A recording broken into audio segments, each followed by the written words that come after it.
PM Modi UK से बड़ी बड़ी डील कर रहे हैं। उधर पीएम मोदी की कूटनीति को देख पाकिस्तान का तनाव बढ़ा हुआ है। जिस वक्त पीएम मोदी यूके के दौरे पर निकले, उस वक्त पाकिस्तान के प्रधानमंत्री शहबाज शरीफ ने इस्लामाबाद में ब्रिटिश उच्चायुक्त जैन मैरियट से मुलाकात कर ली। उधर पीएम मोदी यूके से बड़ी बड़ी डील कर रहे हैं। उधर पीएम मोदी की कूटनीति को देख पाकिस्तान का तनाव बढ़ा हुआ है। जिस वक्त पीएम मोदी यूके के दौरे पर निकले, उस वक्त पाकिस्तान के प्रधानमंत्री शहबाज शरीफ ने इस्लामाबाद में ब्रिटिश उच्चायुक्त जैन मैरियट से मुलाकात कर ली। एकदम नकलची लोग हैं भाई ये लोग। सोचो वहां वो गए हैं, रेड कारपेट बिछ रहा है भाई, एकदम गले वाले मिल रहे हैं। हम क्या करते हैं, हमको तो कोई बुलाएगा नहीं। इनको पता है पाकिस्तानियों को तो कोई बुलाता नहीं, सबको पता है भीख मांगने आएगा ये।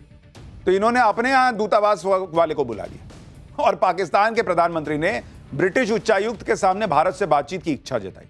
शहबाज शरीफ ने कहा कि उनका मुल्क भारत से संबंधित सभी लंबित मुद्दों को हल करने के लिए गंभीर और सार्थक बातचीत को तैयार है। आप देख रहे हैं पाकिस्तान कैसे एकदम लमलेट हो रखा है भाई, लेट गया है, बिछ गया है कि कोई भारत से बात करवा दो यार। इधर पीएम मोदी लगातार पाकिस्तान को ठोकने की चेतावनी दे रहे हैं, उधर डरा हुआ पाकिस्तान भारत से बातचीत करने की गुहार लगा रहा है। राहुल गांधी पूछते हैं कि ऑपरेशन सिंदूर अभी खत्म नहीं हुआ तो विक्ट्री कैसे हो गई। पाकिस्तान को बुरी तरह ठोकने के बाद भी उसकी तरफ से बातचीत की पेशकश करना, यही भारत की जीत है। राहुल गांधी जी, आप कैसे समझिएगा, आपके समय में तो सरकार, यूपीए वाली सरकार जो है, वो डोज देने की बजाय डोजियर भेजती थी, कागज का पन्ना। पाकिस्तान भी मजे में रहता था कि क्या ही होगा, कागज का पन्ना आएगा, इधर उधर रख देंगे टेबल पे, धूल फांकेगा। अब उसको डर लगता है ये तो धुआं धूल कड़ कर देंगे भाई साहब नरेंद्र मोदी। भारत की डील को देखकर पाकिस्तान इसलिए भी टेंशन में होगा क्योंकि एक तरफ तो इस डील से भारत का निर्यात बढ़ेगा, भारत के एक्सपोर्टर्स को फायदा होगा, दूसरी तरफ पाकिस्तान का निर्यात गिरता जा रहा है, आयात बढ़ रहा है उसका, जिससे दूसरे देशों से उसका व्यापार घाटा लगातार बढ़ रहा है। पाकिस्तान के central bank state bank of Pakistan की तरफ से जारी आंकड़ों के मुताबिक वित्त वर्ष 2025 में पाकिस्तान का 9 पड़ोसी देशों के साथ व्यापार घाटा 29.42% बढ़कर 12 अरब डॉलर तक पहुंच गया है।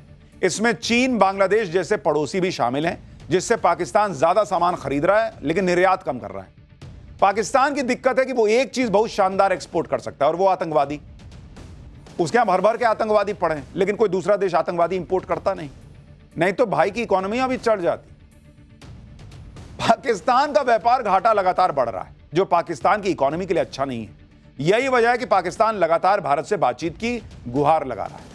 यूके के दौरे पर पीएम मोदी ने न सिर्फ आतंकवाद का मुद्दा उठाया, बल्कि भारत की सुरक्षा के लिए खतरा बन रहे खालिस्तानी एलिमेंट्स का भी जिक्र किया, क्योंकि हाल ही में ऐसी कई घटनाएं हुई हैं जो ये बताती हैं कि पाकिस्तान की आईएसआई यूके में खालिस्तानी एलिमेंट्स को सपोर्ट कर रही है। इसी साल लंदन में विदेश मंत्री एस जयशंकर की सुरक्षा में चूक हुई थी। खालिस्तानी समर्थक अचानक उनके काफिले के सामने आ गए थे। इस घटना पर भारत ने कड़ी नाराजगी जताई थी। इससे पहले साल 2023 में लंदन स्थित भारतीय दूतावास के बाहर हिंसा हुई थी।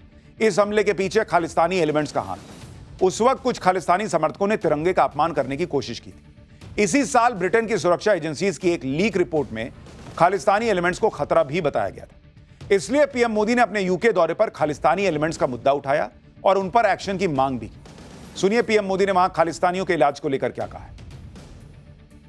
हम इस बात पर भी सहमत हैं कि एक्सट्रीमिस्ट विचारधारा वाली शक्तियों को डेमोक्रेटिक फ्रीडम का दुरुपयोग नहीं करने दिया जा सकता। Those who misuse democratic freedoms to undermine democracy itself must be held account.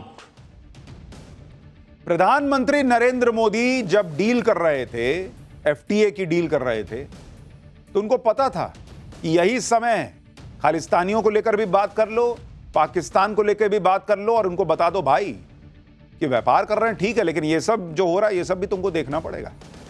अच्छा, इतना ही नहीं, आतंकियों और खालिस्तानियों के साथ साथ पीएम मोदी ने भारत को आर्थिक चोट देने वाले भगोड़ों की भी भारत वापस लाने पर जोर दिया। पीएम मोदी ने आर्थिक अपराध से जुड़े भगोड़ों के प्रत्यर्पण के लिए यूके से सहयोग मांगा। भारत लगातार विजय माल्या, नीरव मोदी, ललित मोदी के प्रत्यर्पण की मांग कर रहा है। सुनिए पीएम मोदी ने यूके में ऐसा क्या कहा जिससे माल्या, नीरव जैसे भगोड़ों के प्रत्यर्पण की आस और तेज हो गई। इकोनॉमिक ऑफेंडर्स के प्रत्यार्पण के विषय पर भी हमारी एजेंसी सहयोग और समन्वय से काम करती रहेगी। उधर यूके में नरेंद्र मोदी कूटनीतिक धमाके कर रहे हैं, इधर देश में अलग ही पॉलिटिक्स चल रही है बॉस। संसद सत्र को आज 4 दिन हो गए, 4 दिन, चौथे दिन भी संसद में कोई काम नहीं हुआ ढंग से। इंडी गठबंधन ने बिहार के एसआईआर को लेकर फिर हंगामा किया।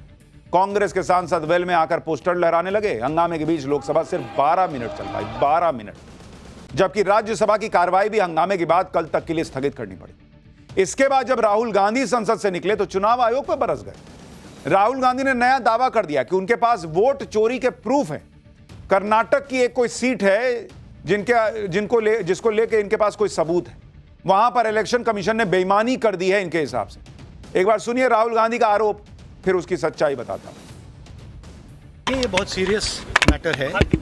Election commission is not functioning as the election commission of India. Today they've made some statement. This is complete nonsense, right? The fact of the matter is that election commission is not doing its job. Now we have concrete 100% proof of election commission allowing cheating in a seat in Karnataka. पहले इनके पास 100% proof होता था कि EVM hack होता है, लेकिन वो साबित नहीं हो पाया। तो फिर आया कि स्ट्रांग रूम में कुछ गड़बड़ी करके होता है। फिर हुआ कि भाई नहीं, वोटर को रोका जाता है। फिर हुआ कि नहीं, वोटर लिस्ट में नाम जो है वो डिलीट कर देते हैं। अभी बिहार के लिए नहीं, उसके पहले कहे कि वोटर लिस्ट में नाम जोड़ देते हैं महाराष्ट्र के लिए। अब बिहार में कह रहे हैं कि नाम काट देते हैं। अब कर्नाटक का कुछ नया माल लेके आए। कुछ भी चल रहा है बॉस इस देश में। संविधान लहराते हैं, लेकिन किसी संवैधानिक व्यवस्था पे इनका विश्वास है क्या? राहुल गांधी कह रहे हैं कि उनके पास 100% सबूत है कि भाई कर्नाटक में गड़बड़ी हुई है, एक धोखाधड़ी हुई है एक सीट पर, और यही हर सीट पर भी हुआ। हजारों बोगस वोट जोड़े गए। 50 साल, 60 साल, 65 साल के लोगों को नए वोट करने के लिए जोड़ दिया गया। इसमें पहली बात तो यह है कि क्या 50 साल का कोई व्यक्ति कहीं नया वोटर नहीं बन सकता है क्या? यह कौन सा लॉजिक है भाई? कोई कहीं से आया होगा, कहीं से शिफ्ट हुआ होगा, अभी नया बनवाया होगा, कुछ अलग हुआ होगा। यह कौन सा लॉजिक है कि 50 साल 45 साल का आदमी का वोटर लिस्ट में नाम जुड़ा? फर्जी है। दूसरी बात यह है कि कर्नाटक का चुनाव तो कांग्रेस जीती भाई। कर्नाटक में तो उन्हीं की सरकार है। अगर वोटर लिस्ट में गड़बड़ी की गई तो कांग्रेस चुनाव कैसे जीत गई? लेकिन यह सवाल इनसे कोई नहीं पूछ रहा। लॉजिक की बात तो एकदम पुड़िया में बांध के फेंक दीजिए नदी में, वैसा हाल हो रखा है। सिर्फ आरोप लगाए जा रहे हैं कि वोटर लिस्ट में गड़बड़ी हो गई तो हो गई, कह दिया तो कह दिया ना। वोटर लिस्ट में खेल हो रहा है, कह दिया तो कह दिया। आज चुनाव आयोग ने इन सबको जवाब दिया कि क्या वोटर लिस्ट को ठीक नहीं किया जाए, क्या वोटर लिस्ट को अपडेट ना किया जाए, क्या मृत और प्रवासी मतदाताओं के नाम पर फर्जी वोट डालने की अनुमति दे देनी चाहिए। आप खुद सोचिए, एक भारतीय नागरिक के हिसाब से सोचिए, कोई आदमी मर गया है, उसका नाम नहीं हटे लिस्ट से, उसकी जगह कोई आके वोट दे दे, ये ठीक होगा? कोई दूसरी जगह शिफ्ट हो गया है, उसकी जगह कोई दूसरा वोट डालते, ये ठीक होगा? रिवीजन प्रोसेस का मकसद सिर्फ अयोग्य मतदाताओं को वोटर लिस्ट से हटाना है। क्या प्रामाणिक मतदाता सूची निष्पक्ष चुनाव और मजबूत लोकतंत्र की आधारशिला नहीं है? इन सवालों पर हम सभी को राजनीतिक विचारधाराओं से परे जाकर सोचना होगा। शायद आप सभी के लिए यह सोचने का सबसे अच्छा समय अब आ गया है, यह चुनाव आयोग कह रहा है। और सबसे बड़ा सवाल है कि ऑपोजिशन को इतना कॉन्फिडेंस कैसे है कि जिस मरे हुए आदमी का नाम हट रहा है लिस्ट में से, उस मरे हुए आदमी का वोट उसको ही पड़ता है? यह कॉन्फिडेंस कैसे है?